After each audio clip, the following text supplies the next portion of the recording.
Madam Chair, ranking members, Granger and Cole, I thank all of you for your work, and also the subcommittee members that I'm honored to serve with on that subcommittee.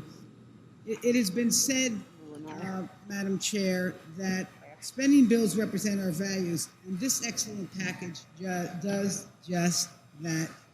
Most Americans, when they're asked what's most important to them, will tell you it's their family. And this bill reflects the love and the commitment we have for our families, from the very young to the very old. The bill gets our children off to a good start with historic funding for pre-K and quality child care.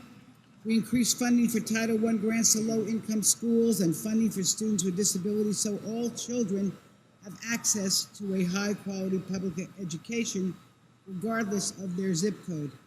We want to make sure our children have the chance to live out their dreams, so we make unprecedented investments in Pell Grants for college students, including DACA recipients, and workforce development.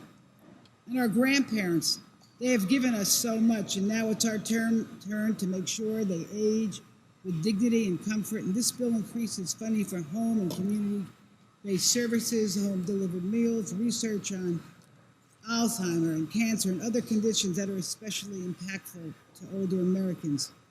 And of course, we all want our families to be safe and healthy. The bill doubles funding for research on gun violence and adds substantial resources for mental health treatment and to reinforce and advance our public health system.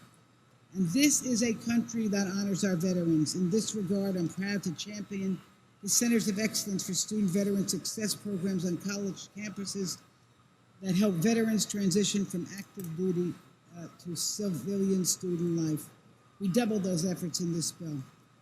And before I close, I have to jump up and down, but I'll stay seated for this. But I want to just say this is a truly historic bill that eliminates the cruel barriers to reproductive care for working women struggling to make ends meet. Thank you, Madam Chair, Representative Barbara Lee, for your leadership on this. We have eliminated for the first time in decades a racist, discriminatory policy of blocking Medicaid beneficiaries from accessing abortion.